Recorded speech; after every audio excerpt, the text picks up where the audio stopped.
Des milliers de panneaux photovoltaïques répartis sur 35 hectares. Bienvenue à Bokol, au nord du Sénégal. C'est l'une des plus grandes centrales solaires d'Afrique de l'Ouest. Alors, le parc est bien gardé. Cher Touré est le chef d'exploitation du site. 2 fois par jour, il fait le tour en voiture de la propriété.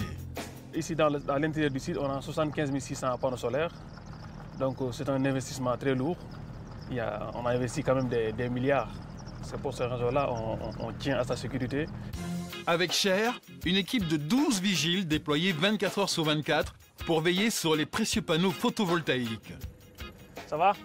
Ça va bien.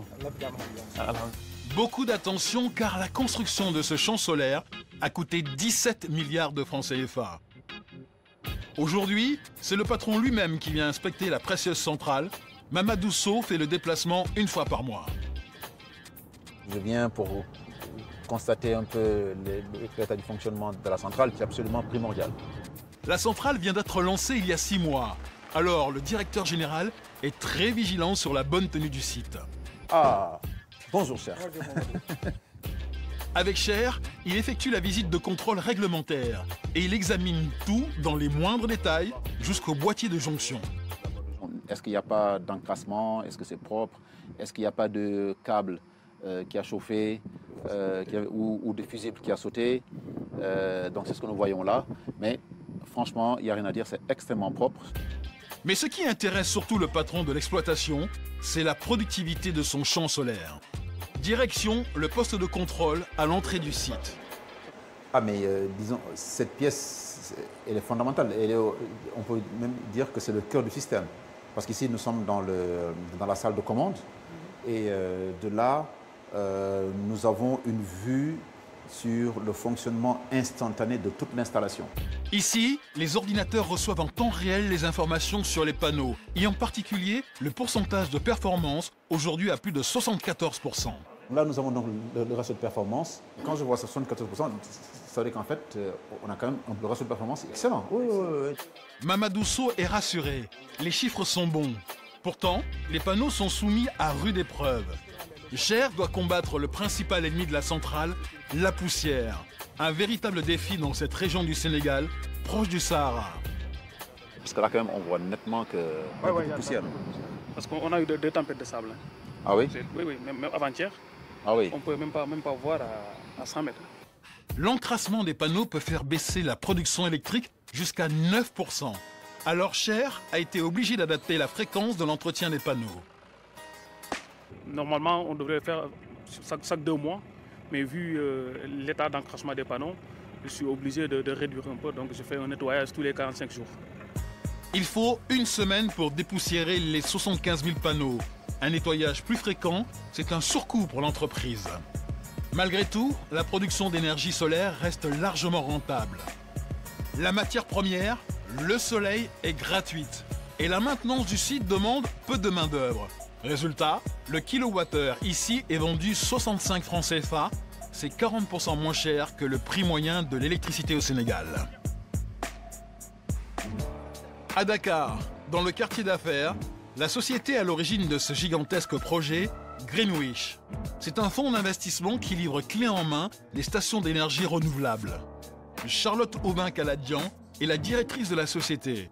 Et son principal argument de vente, c'est la compétitivité du solaire face aux énergies fossiles. Les technologies solaires aujourd'hui permettent d'apporter dans des délais très rapides. Notre centrale au nord du Sénégal a été développée en 12 mois et construite en 7 mois et demi. Donc, permettent d'apporter des solutions énergétiques fiables, propres et dont le coût de l'énergie est très compétitif. Et la demande est de plus en plus forte. D'ici 2020, la société a pour objectif d'être présente dans une dizaine de pays de l'Afrique de l'Ouest.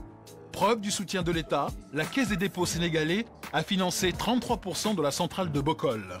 Car dans ce mouvement vers les énergies renouvelables, le Sénégal se veut précurseur.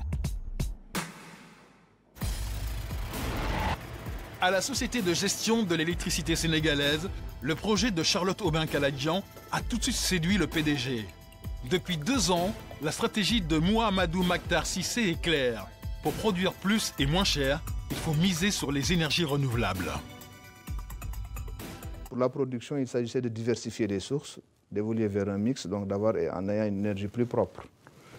C'est fait. Aujourd'hui, au Sénégal, on a une énergie plus propre parce qu'il y a 2 ans, c'était du 100% fuel. Mais vraiment, la volonté de faire monter ce pourcentage d'énergie renouvelable à 20%, et ce sera l'objectif qui sera atteint à la fin de cette année, a été une décision politique forte. 20% d'énergie renouvelable, c'était la promesse du gouvernement sénégalais pour 2017 et elle est en passe d'être relevée. Mais si le pays est si volontariste, c'est que le Sénégal est encore mal électrifié. 45% de la population n'a pas accès à l'électricité, 60% en zone rurale. C'est le cas des villages aux alentours de la centrale de Bokol. La station photovoltaïque a permis de raccorder 160 000 personnes supplémentaires au réseau. Mais ce ne sont pas les habitants de la région qui en profitent. Aminata est voisine de la centrale. Les lignes à haute tension passent à quelques mètres de son village, mais pour elle, l'électricité est encore une denrée rare. J'ai acheté des batteries pour recharger cette lampe et pour utiliser cette lumière. Et ça ne suffit pas. Alors, pour améliorer le quotidien des villageois, Greenwich s'est engagé à installer des petites unités solaires. C'est Mamadou Sow, le patron de la centrale, qui vient lui-même lancer la mini-station. La priorité ici, ça va être la lumière, de mettre de la lumière dans l'ensemble des concessions et peut-être quelques appareils comme des petits téléviseurs, etc. Ce soir, dans le village, c'est un grand moment. Une ampoule s'éclaire pour la première fois. Ah, bravo.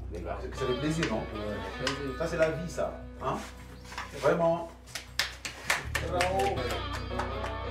Cette installation est encore loin de pouvoir alimenter de gros appareils électriques. Mais pour ses habitants, c'est un grand pas.